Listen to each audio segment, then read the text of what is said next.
Wounded, betrayed, but not beaten.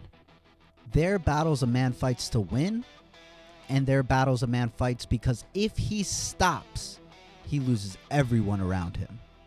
A Shau Valley, Vietnam, a Green Beret fought for 38 hours inside a collapsing camp, and then fought 48 more through the jungles and darkness to bring his men home. Through 18 different wounds, he kept going. He kept fighting. This is the story of Bennie G. Adkins. Bennie the G. Adkins.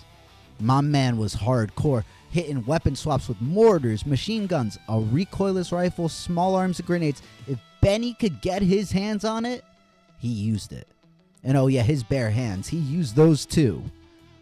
Welcome to Recon Lore, where American history isn't just history, it's lore. And if you like stories like this one, consider a like and subscribe. It helps me make more videos of guts, grit, and glory and send them your way. Also, I want to take time and say thank you to those who have subscribed, those who watch the videos, like the videos. The support is greatly appreciated. It's a blast making the content for the channel, so I'm glad we can do it together. So make sure to put a comment of who you would like me to cover on an upcoming video, because I read them all.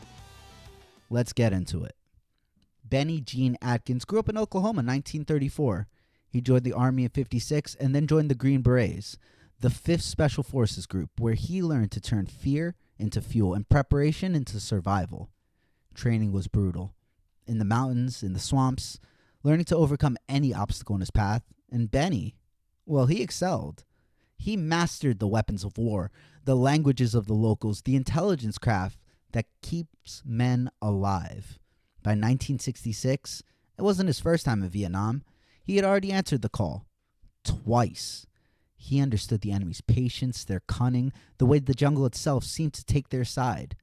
He was on his 3rd combat tour, and this time, hell had a name. A Shau Valley. But hell hath no fury like Bennie Adkins. A Shau Valley was a highway of war. According to the U.S. military intelligence reports, the North Vietnamese army flowed through A Shau like a silent river. Arms, ammo, reinforcements, a hidden artery feeding the enemy's lifeblood. So America did the dangerous thing, planted a tiny camp right in the middle of it. A Shau Valley Special Forces Camp. 1 airstrip, wooden watchtowers, concrete bunkers, a perimeter of barbed wire that felt thinner and thinner every day. 12 Green Berets and roughly 200 South Vietnamese CIDG militia troops, locals who trained and fought beside, ate with, and created friendships with the Green Berets. It was a short airstrip. A lot of bad possibilities could happen, and once you understood the map, you can understand the math. The defenders were vastly outnumbered and in the way. The U.S. Army records describe A Shau as a critical point of the enemy's logistics network, and Adkins' tour placed him right there. And in the stillness before the dawn, the world finally cracked open. Darkness held the valley like a breath, and then a scream from the heavens. Mortars tore into the camp with the violence of giants punching the earth. Each blast drew fire and dust into the night sky.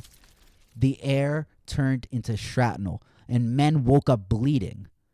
Hell hadn't come knocking, it kicked the door in, and according to Atkins' Medal of Honor citation, he didn't die for cover. He ran towards the explosions. He grabbed wounded soldiers by their vests, dragging them through the bursts of shrapnel, hauling them into bunkers before the next barrage hammered down. Another explosion rocked the communication tower, and the team sergeant fell, badly wounded. But Adkins, he didn't hesitate. He ripped the handset from the dust and called coordinates for return fire, all while firing bursts from his own rifle out of a narrow firing slit as the bunker shook under him. This wasn't multitasking, it was survival, expertly managed by a man who had no quit in his blood.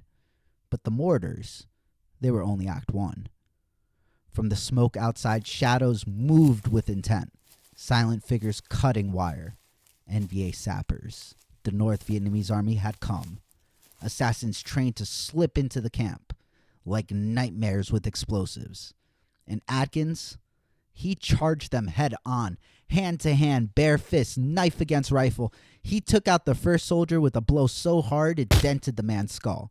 Then he slammed another into the dirt and fought until the sappers stopped moving. The camp's perimeter was now a living war zone.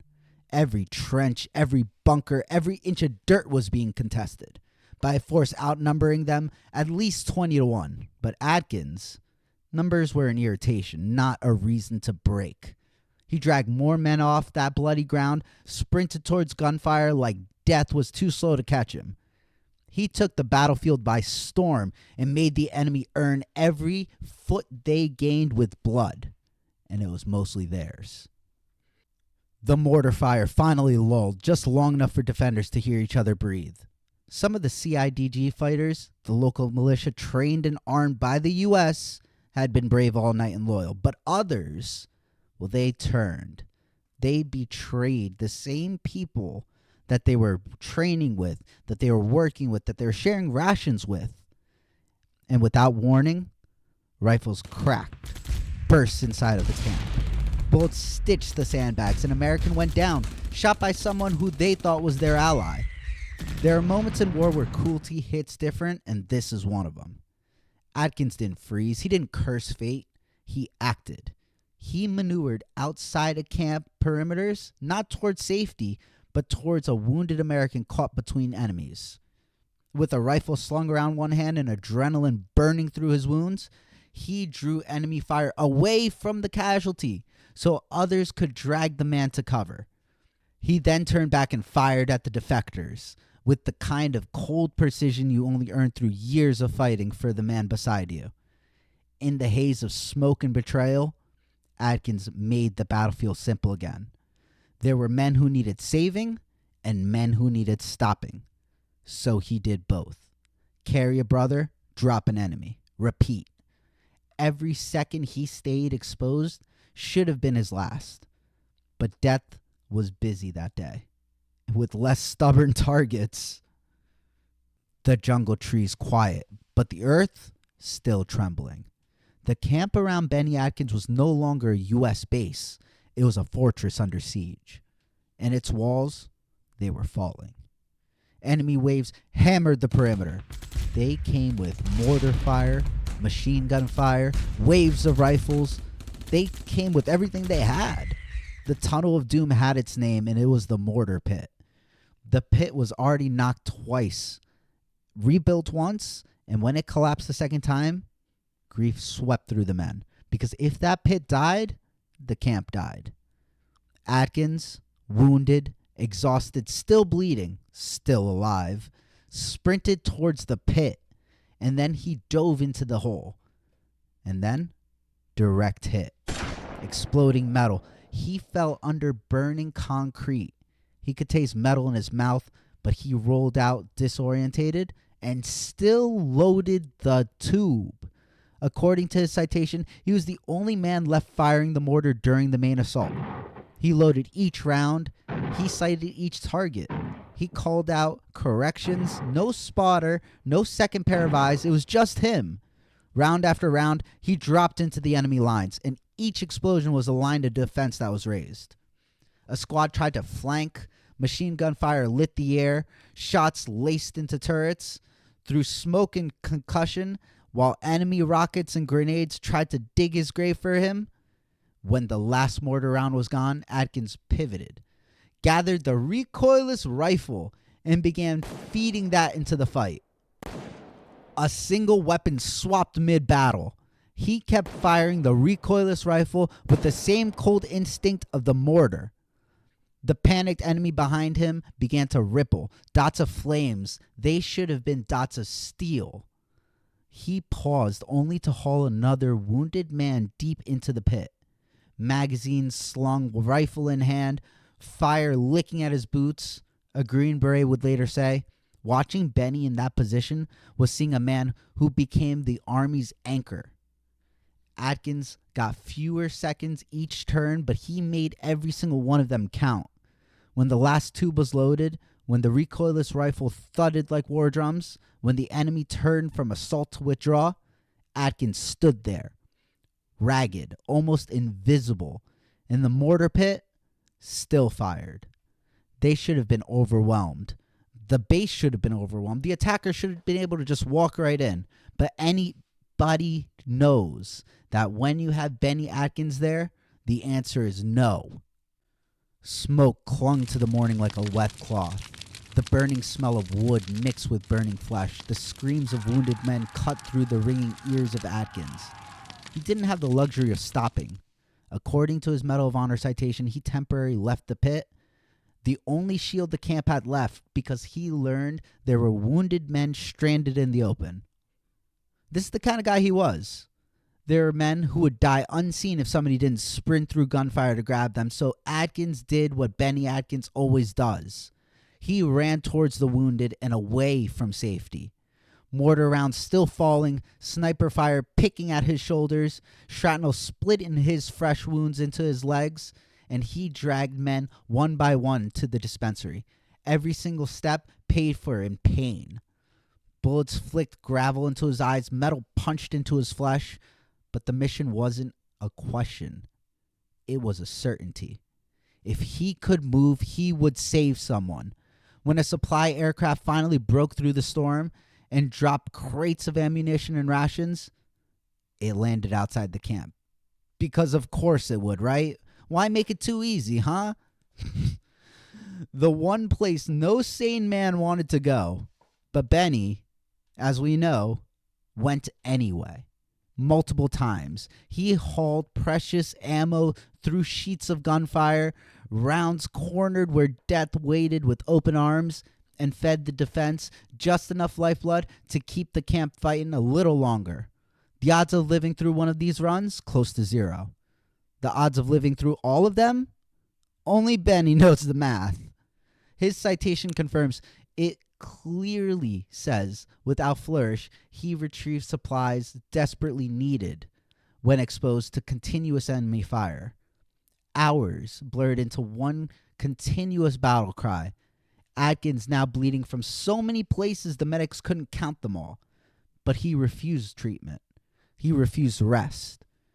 Refused to let anyone else carry the weight while he still had the strength to stand.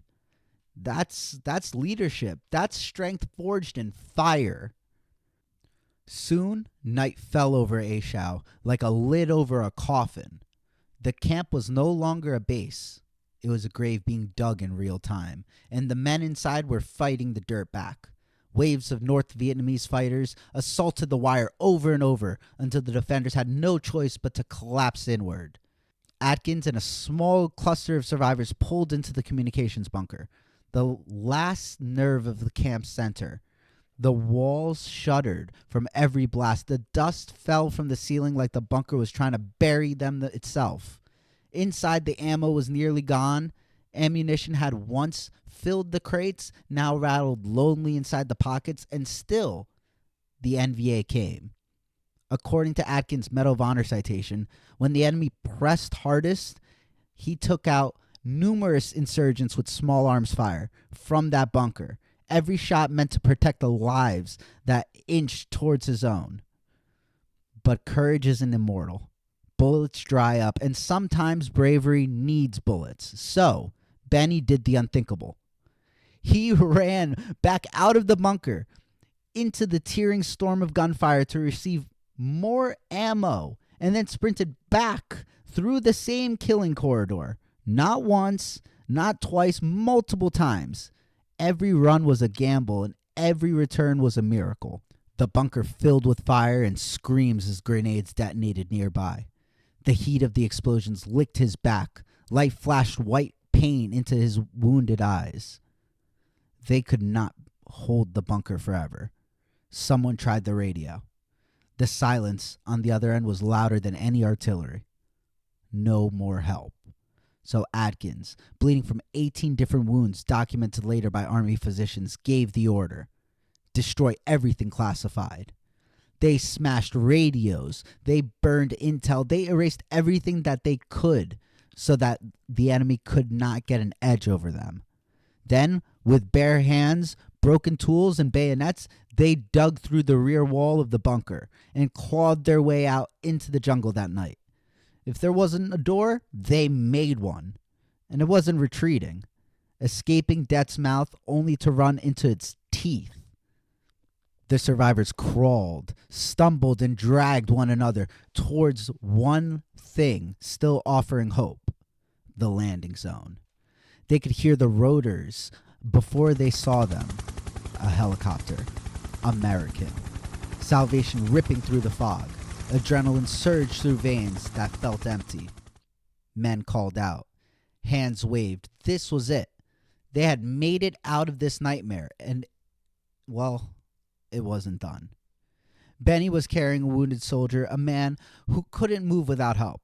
Blood made his uniform heavy, and every step was an effort against gravity and death. He crested the rise towards the clearing, just in time to see the helicopter lifting off. It was already leaving. He was seconds too late, not minutes, seconds. The pilot never saw him. The roar of the blades drowned every plea in a blink. The bird turned into a dot, and then it disappeared into the gray sky. No movie can replicate the silence that followed. No soundtrack plays there, just a crushing weight of abandonment and the knowledge knowing that survival would have to be earned, again, from nothing. According to his Medal of Honor citation, Adkins carried that wounded soldier anyway, knowing that the helicopter was gone, because he refused to drop a brother that was in need. Blood soaked their footprints. They were now behind enemy lines, with no radio, no medic, and ammunition measured in individual bullets. The only thing that they had left was pain, darkness, and Bennie the G Adkins, and somehow that was enough. The men who escaped the bunker weren't a unit anymore. They were more like a collection of open wounds held together by adrenaline and loyalty. Night swallowed them as they slipped into the jungle.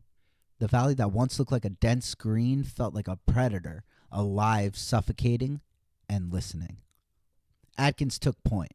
He was leading now, not because of rank, not because of orders, but because everyone understood that if someone could navigate Death's maze, well, it was Bennie. He checked every step, set booby traps to slow the enemy, lifted or carried those who couldn't walk. He was suffering from shrapnel wounds, gunshot wounds, burns, but he made his body obey. Not one complaint, not 1 second of surrender. Behind them, the North Vietnamese army began their relentless hunt. They followed blood drops, tracks, the smell of American wounds in the tropical air. Every snapped twig sounded like a death sentence. At one point, the NVA patrol got so close that Bennie had to take a shot with a captured weapon. A single shot, silent enough not to wake the jungle. He killed the tracker, laid him down gently, and kept moving. Hours turned into hallucinations. Time lost meaning. Only survival mattered. Then, something primal changed in the air. Branches shifted behind them. With weight heavier than human feet, leaves rustled with low predatory patience. Wasn't the enemy.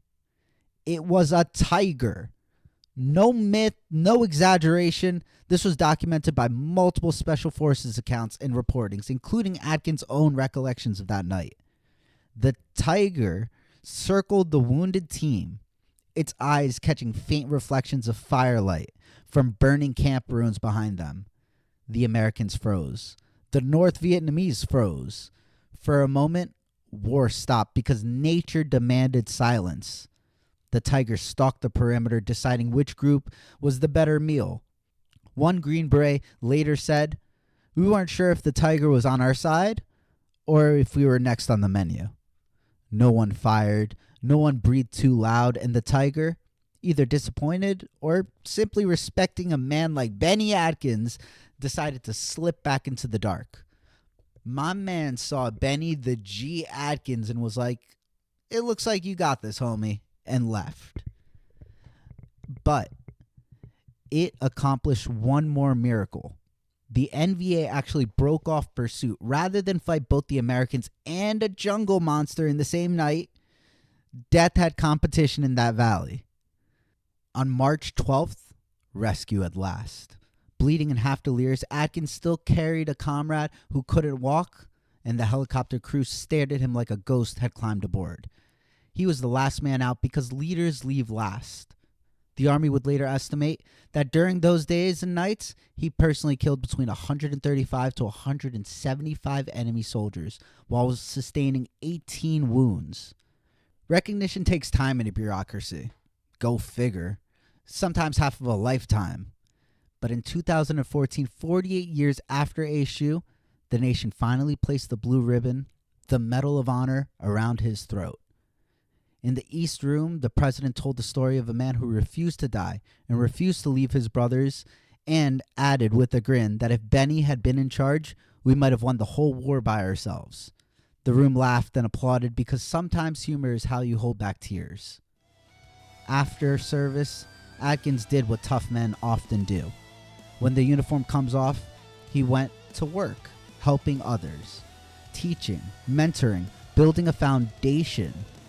He later died due to complications, and obituaries tried to hold his life in a few columns, but could only hint at the size of it.